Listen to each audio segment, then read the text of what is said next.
আমাদের খাদিজা এডিটিংয়ের সকল প্রকার পার্ট গল্প দেখতে আমাদের চ্যানেলটি সাবস্ক্রাইব করে পাশে থাকা বেল আইকনটিতে ক্লিক করে অল নোটিফিকেশন অন করে দিন। আর আমাকে ছাড়া বুঝি বেশ ছিলেন? শীতটা তোমাকে ছাড়া পার করেছি। বিয়ের পর বউ ছাড়া শীত কাটানো কি যেমন তেমন কথা? তোষি হতভম্ব হয়ে আরাফের বুকে কিল দিয়ে বলল, আবার বাজে কথা আর একটাও কথা বলবেন তো কামড় দিব।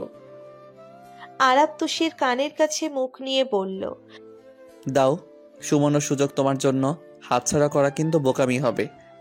তোষি চোখ বন্ধ করে ক্ষততে ঠোঁট ছুঁয়ে দেয়। আরাফ তোষিকে ছেড়ে দিল। উঠে গিয়ে দরজা লক করে আবারও তুষির কাছে গিয়ে ছড়িয়ে ধরল। উষ্ণ স্পর্শে ভরিয়ে দিল তুষিকে। তোষিকে দুই হাতে আগলে নিয়ে অনাবৃত্ত করতে সেকেন্ডও ব্যয় করল না। তোষি বাধা দিল না। রাত বাড়ল। গভীর হলো দুজনের আলিঙ্গন। দীর্ঘ দূরত্বের শেষে এতটা কাছে গিয়ে বেসামাল হয়ে পড়ে দুজন। অতঃপর দুজনের জন্যেই সকালটা হয় মধুর। তোষির নিকট দীর্ঘদিন পর মনে হয় কাল রাত ছিল স্বপনের রাত, প্রণয়ের রাত। ধূসর কুয়াশার জালে ঢেকে গেছে প্রকৃতি, কিছু দেখার জন্যে। তোষি পিটপিট করে চোখ মেলল। আচানক শীতে শিরশির করল কায়া। গায়ের চাদর মুড়ি দিয়ে পাশ ফিরতে গিয়ে শরীরে মৃদু ব্যথা অনুভব করল। কাঁচা ঘুম ভেঙে গেল তৎক্ষণাৎ। চোখ মেলতেই আরাফের উন্মুক্ত বলিষ্ঠ কাঁধ দেখেই যা মনে পড়ার মনে পড়ে গেল। নিচের দিকে তাকিয়ে অপ্রস্তুত হলো। গত রাতের কথা মনে পড়তেই ক্ষীণ হাসি তুষি। আরাফের ঘুম ভাঙার আগেই উঠে গেল। একদম হট শাওয়ার নিয়ে বের হয়। বাইরে টুকটাক শব্দ শোনা যাচ্ছে। বিয়ের কাজ হয়তো শুরু হয়ে গিয়েছে। তুষি কাঁপতে কাঁপতে টাওয়াল দিয়ে চুল মোছে। এখনো ঠিকমতো সকাল হয়নি। এত দ্রুত ঘুম ভাঙলো কেন সেটাই বুঝল না। তোষি চুলে টাওয়াল চালাতে চালাতে আরাফের দিকে তাকালো। আরাফ উপর হয়ে শুয়ে আছে। কাঁধে পিঠে আঁচড়ের দাগ দেখে ঠোঁট চেপে হাসল। চোখ ঘুরিয়ে আয়নায় তাকিয়ে টুকটাক রেডি হলো। সব শেষ করার পরেও আরাফের দিকে তাকিয়ে দেখল আরাফ একইভাবে ঘুমুচ্ছে। তোষি কপাল কুঁচকে বলল, দেখো অবস্থা যেন উনি সারা রাত ঘুমায়নি। আমি মনে হয় ঘুমিয়েই রাত পার করে দিয়েছি। তোষি পা টিপে টিপে আরাফের কাছে গিয়ে ঝুঁকে দেখল। আরাফের কপাল ঢেকে রাখা চুলগুলো হাত দিয়ে সরিয়ে দিল।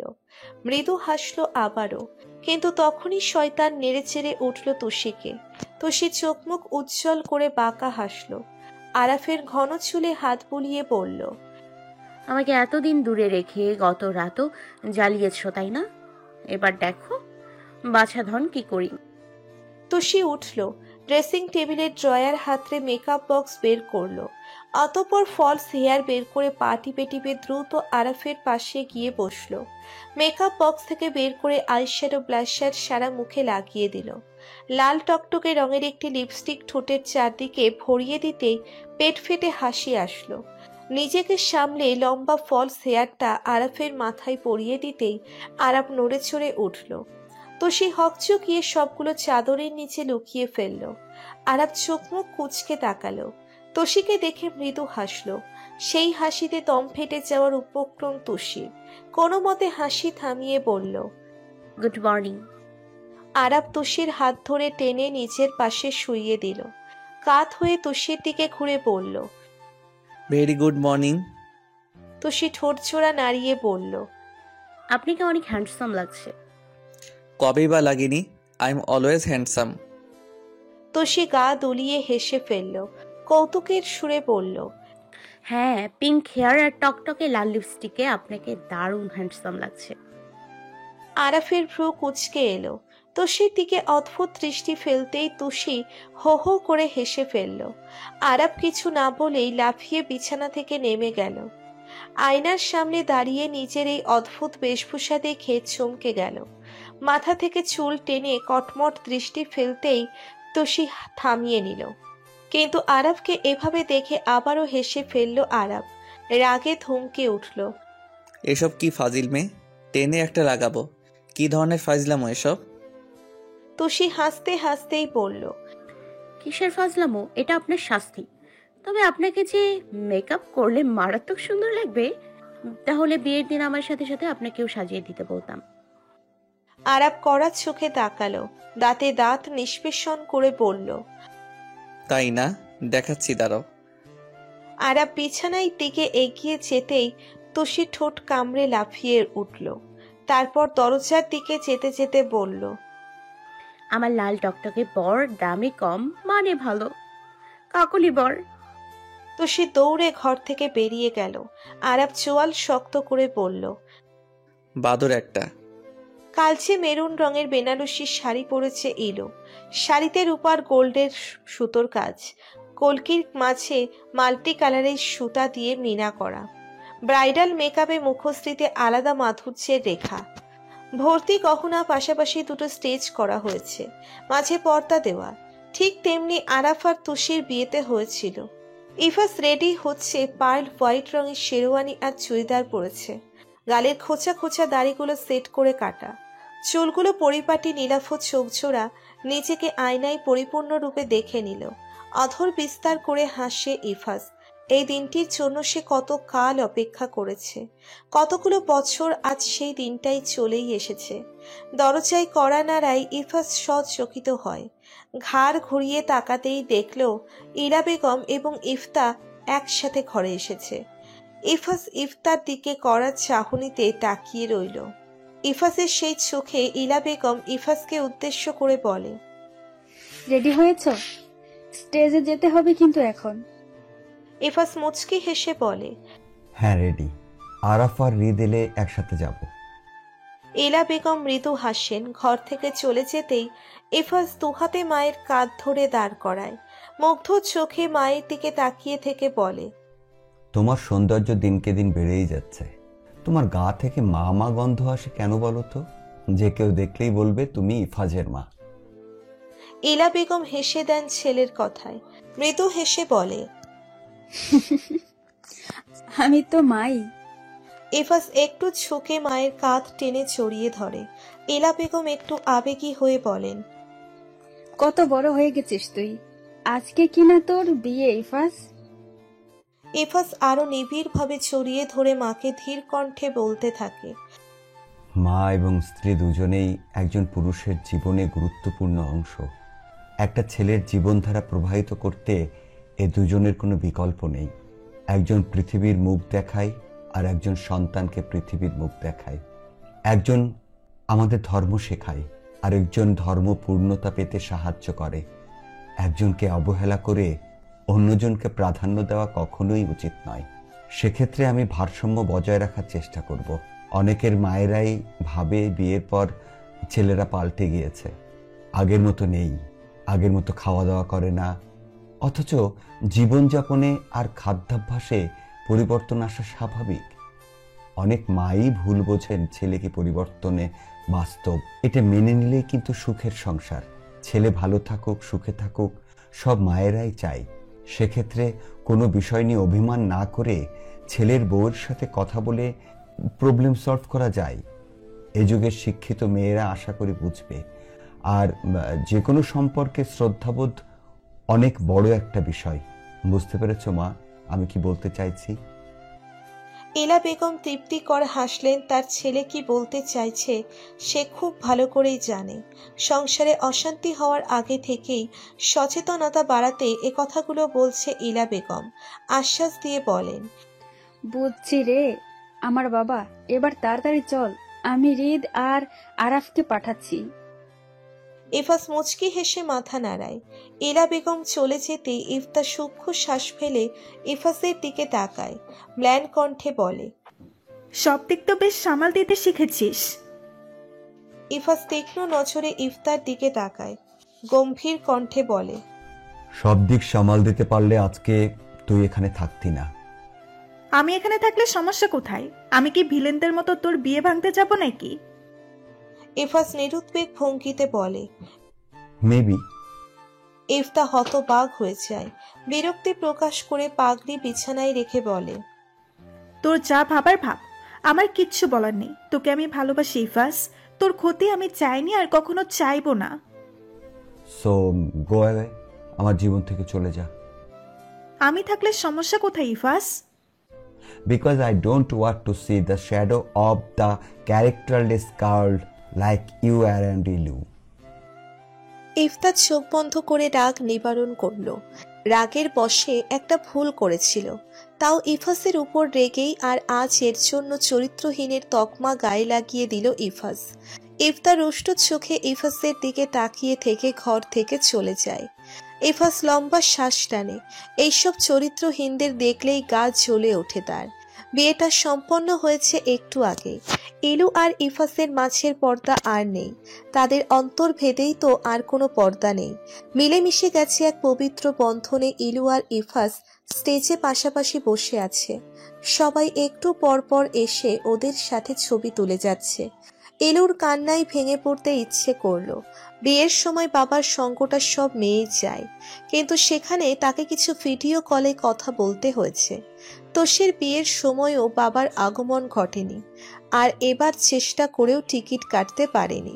ইলু মাথা নিচু করে বসে আছে। ইফাস সামনে তাকিয়ে থেকে একবার ইলুর দিকে তাকায়।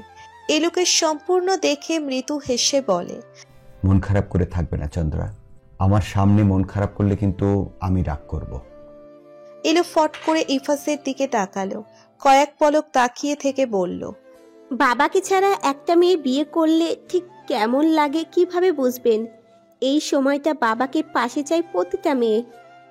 ইফাস ওষ্ঠ ছাড়িয়ে হাসে, ধীর গলায় বলে, তুমি তো তোমার বাবার সাথে কথা বলতে পেরেছ, বাবার থেকে দোয়া নিতে পেরেছ, কিন্তু আমার তো সেই সুযোগও নেই। মন খারাপ হবে এটা স্বাভাবিক, কিন্তু মন খারাপ নিয়ে বসে থাকলে কখনোই আপনি মন ভালো হয়ে যাবে না। Be easy. ইলু সূক্ষ্ম শ্বাস ফেলে মাথা নাড়ে। তোষি আরাফের সাথে সকালে এত কিছু করার পরে ভয় আর সামনেই যায়নি। এদিকে আরাফ সারা ফার্ম হাউস খুঁজে ফেলেছে। তোষি ফটোশ্যুট করছে, ইলু আর ইফাসের নানান অঙ্গভঙ্গি করতে বলছে, আর তোষি ফটোগ্রাফারের দায়িত্ব পালন করছে। তোষি লেহেঙ্গা পরেছে আজকে, খুব করে সেজেছে। সাজার পরে মনে হয়েছিল আরাফকে গিয়ে দেখিয়ে আসবে, কিন্তু সেই সাহস তো পায়নি। আর একবার ফটো ক্লিক করে তোষি ফোন সামনে তুলে দেখল, সবগুলোই অসাধারণ তুলেছে। নিজের প্রশংসায় নিজেই পঞ্চমুখ হলো। তোষি ছবি তুলতে তুলতে এক পর্যায়ে একটু সাইডে সরতে নিতেই একটা ওয়েটারের সাথে ধাক্কা লাগে। পড়তে নিয়েও সামলে নেয়। কপাল কুঁচকে ওয়েটারের দিকে তাকায়। ওয়েটারটা মাস্ক পরা। এইভাবে ধাক্কা লাগায় অপ্রস্তুত হয়ে মাথা নিচু করে এদিক সেদিক তাকালো। তোষি ভেবে পেল না এখানে মাস্ক পরার কি হলো। ভ্রযুগল কুঁচকে তীক্ষ্ণ গলায় তোষি বলল, করোনা তো তেমন নেই এখন, এভাবে মাস্ক পরে আছেন কেন? ওয়েটার প্রশ্ন শুনল, তবে মাথা উঁচু করল না।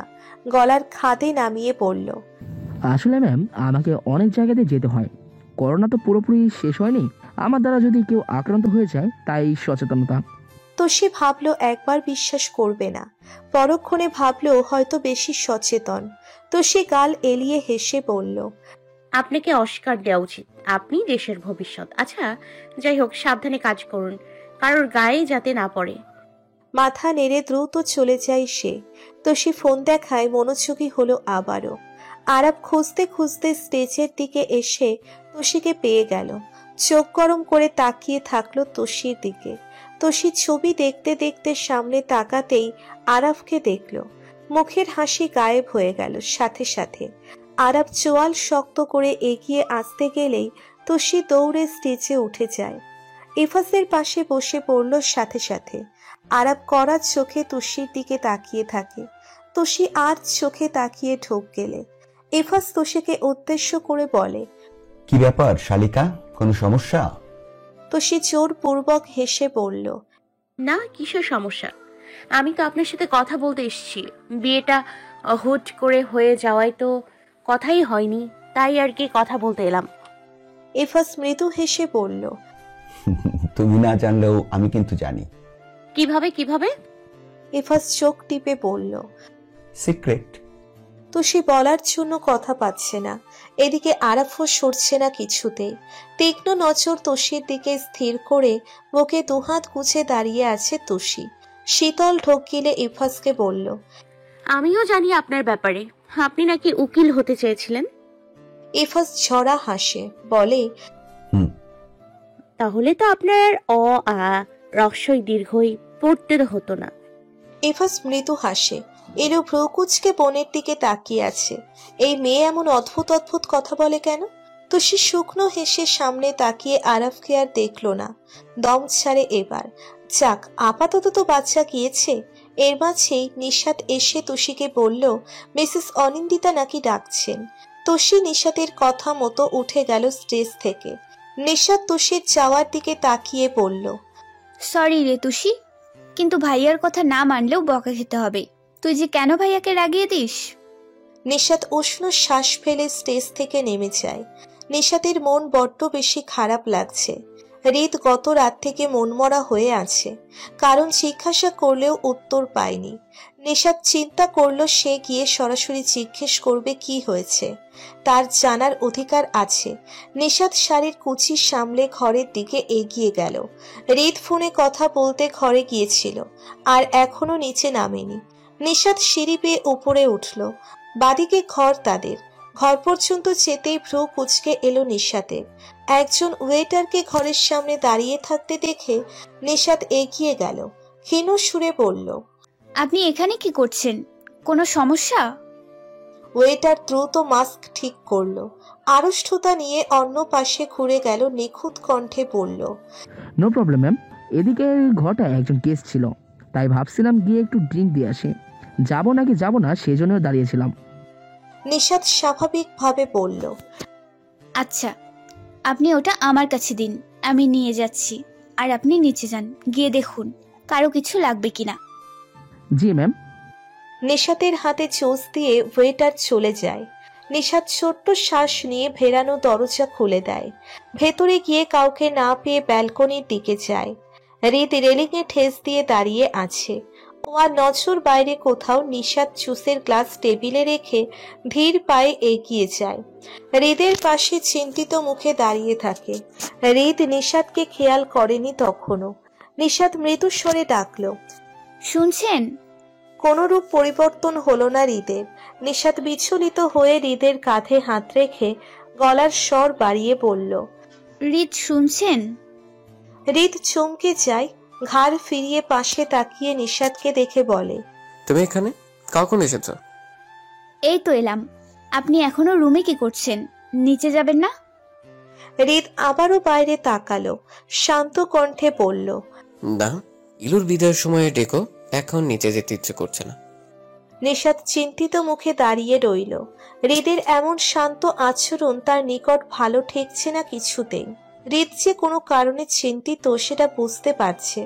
নিশাতকে ঠাঁই দাঁড়িয়ে থাকতে দেখে হৃদ ঘাড় ঘুরিয়ে তাকালো, বলল, তুমি নিচে যাও, আমার সাথে এখানে থাকতে হবে না, আমি আসছি একটু পর। নিশাত রয়ে শুয়ে দাঁড়িয়ে থেকে প্রশ্ন করল, আপনার কি কিছু হয়েছে? আপনাকে এত চিন্তিত দেখাচ্ছে কেন? গতকাল থেকে দেখছি আপনি কেমন যেন মনমরা। হৃদ বেখিয়ালি ভাবে বলল, কিছু না। আমায় কি বলা যায় না? আপনি কোনো বিষয় নিয়ে চিন্তিত হলে আমাকে বলুন, সমাধান না করতে পারি, অন্তত মন তো একটু হালকা হবে। হৃদ ভাবলেশীন ভাবে একই জবাব দিল, আমি ঠিক আছে, তুমি নিচে যাও। নিশাত গেল না। একরোখা জেদি হয়ে হৃদের বাহুতে টান দিয়ে বলল, যাব না। আমি আপনার স্ত্রী, আপনার সমস্যা শোনার অধিকার আছে আমার। আপনি বলুন কি হয়েছে। হৃদ ভ্রুকুচকে তাকালো, কিছুটা ধমকের সুরে বলল, কিছু হয়নি বললাম তো, তোমাকে যেতে বলেছি এখান থেকে, তোমার কোনো কাজ নেই, নিচে সবার সাথে সাথে থাকবে, যাও এখন। নিশাত ধীর গলায় জেদ নিয়ে বলল, আপনি কেন বলছেন না? আমায় বললে কি হয়? আমি তো আপনার সাথে এখন সব শেয়ার করি, তাহলে আপনি কেন করছেন না? আমি তো। হৃদ নিজেকে স্বাভাবিক করতে চাইল, কিন্তু মন সায় দিল না। নিশাতের কথা শেষ হতে হৃদ বাহু চেপে কাছে আনলো। নিশাতকে দাঁতে দাঁত চেপে বলল, একটা কথা ঠিক কতবার বলবো তোমায়? কতবার বললে বুঝবে? আমাকে একা থাকতে দাও, স্পেস দাও, আই নিড স্পেস। সেটাই কখন থেকে বোঝাতে চাইছি, কিন্তু সেসব তো তোমার মাথায় নেই। অযথা এখানে দাঁড়িয়ে থেকে বিরক্ত করছো। এই মেয়ে, কারণ বলে কি করবে? সমস্যার সমাধান করতে পারবে? পারবে না। শেয়ার করেই আমার মন হালকা হয়ে যাবে না নিশাত? হৃদ এত জোরেই নিশাতের বাহু চেপে ধরেছে যে সে কথা অবধি বলতে পারছে না। নিশাত করুণ কণ্ঠে বলল, আমি তো। নট এ সিঙ্গেল ওয়ার্ড, যাও। হৃদ ছেড়ে দিল। নিশাদ কিছুক্ষণ দাঁড়িয়ে থাকে। হৃদের হঠাৎ এমন রুষ্ট আচরণে তার মন ভেঙে তছনছ হয়ে যাচ্ছে। এত কঠোর আচরণ থেকে দীর্ঘদিন সে অপরিচিত। নিশাদ ভালোভাবে হৃদের চোখ বরক করলো। সেই চোখে রাগ, চিন্তা, ভয় সবই দেখলো। কিছু যে হয়েছে বুঝতে পারল, তবুও অভিমান জমা হলো মনে। উষ্ণ শ্বাস ফেলে চোখ মুছে চলে গেল ঘর থেকে। নিশাদ চলে যাওয়ার পর হৃদ দীর্ঘশ্বাস ফেলে। এতক্ষণ পর গিয়ে হৃদ বুঝল যে রাগের বশে নিশাদকে কষ্ট দিয়ে ফেলেছে। অতিরিক্ত চিন্তায় তার মাথা কাজ করা বন্ধ করে দিয়েছে। হৃদ রেগে গিয়ে পাশের টুলে ধাক্কা দিয়ে ফেলে দেয়। দাঁতে দাঁত চেপে চুল টেনে ধরে এই ওমান যদি আবারও তার থেকে কেড়ে নেয় নিশাদকে। তোষী মিসেস অনিন্দিতার কাছে গিয়ে জিজ্ঞেস করলো ডেকেছে কিনা। তিনি অবাক হয়ে বললেন,